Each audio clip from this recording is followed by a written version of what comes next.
తండ్రి అయిన దేవుని నుండియు ప్రభువైన యేసుక్రీస్తు నుండియు కృపా సమాధానములు మీకు కలుగునుగాక. ఈరోజు దేవుడు తన పరిశుద్ధ గ్రంథములో నుండి మనకు అనుగ్రహించిన నేటి దేవుని వాగ్దానము యోబు గ్రంథము 8వ అధ్యాయము 22వ వచనం. ఆయన నీకు నోటి నిండా నవ్వు కలుగజేయును అని దేవుడు ఈరోజు మనతో మాట్లాడుతున్నాడు. నా ప్రియ క్రైస్తవ సహోదరీ సహోదరులారా, దేవుణ్ణి ఆధారము చేసుకుంటే కలుగు అత్యధిక మేలులను స్నేహితుడైన బిల్దదు యోబుకు వివరిస్తూ ఈ మాట సెలవిచ్చెను. దేవుడు నీకు నోటినిండా నవ్వు కలుగజేయాలంటే యథార్థవంతునిగా జీవించుము, దుష్కార్యములు చెయ్యకుము, దుష్టునిగా యుండకుము. నా ప్రియ క్రైస్తవ సహోదరీ సహోదరులారా, ఈ లోకంలో ఉన్నటువంటి ధనము, సంపదలు, జ్ఞానము, అధికారములు, పాపము శాశ్వత సంతోషమును ఇవ్వలేవు. దేవుడు మాత్రమే శాశ్వతమైన సంతోషమును ఇవ్వగలడు. ఇది సత్యము. గనుక నీవు దేవుణ్ణి ఆధారము చేసుకొనుము, ఆయనలో నిలిచి ఉండుము.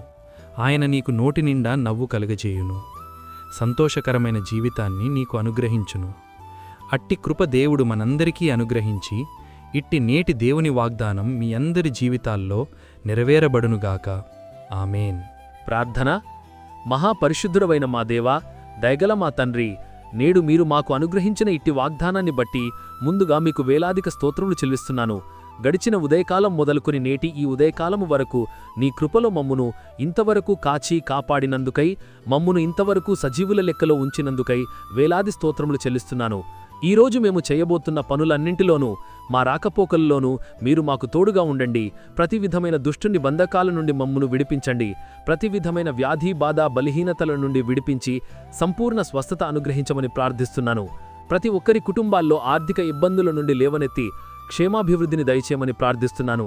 ప్రతి ఒక్కరి జీవితాల్లో శాంతి, సమాధానం, నెమ్మది దయచేసి మీ కృపలో భద్రపరచమని నజరేయుడైన యేసయ్య నామములు ప్రార్థించి వేడుకొనుచున్నాను నా ప్రియ పరలోక పరమ తండ్రి. ఆమేన్. దేవుని కృప, ఆయన నిత్య సన్నిధి కాపుదల సదాకాలం మీకు తోడై నడిపించునుగాక. ఆమేన్. నా ప్రియ స్నేహితులారా, మీరు ఇంతవరకు మన ఛానల్ని సబ్స్క్రైబ్ చేసుకున్నట్లయితే దయచేసి మన ఛానల్ని సబ్స్క్రైబ్ చేసుకోవాల్సిందిగా ప్రభు పేరిట మీ అందరికీ ప్రేమపూర్వకంగా మనవి చేస్తున్నాను. దేవుడు మిమ్మల్ని దీవించునుగాక. ఆమేన్.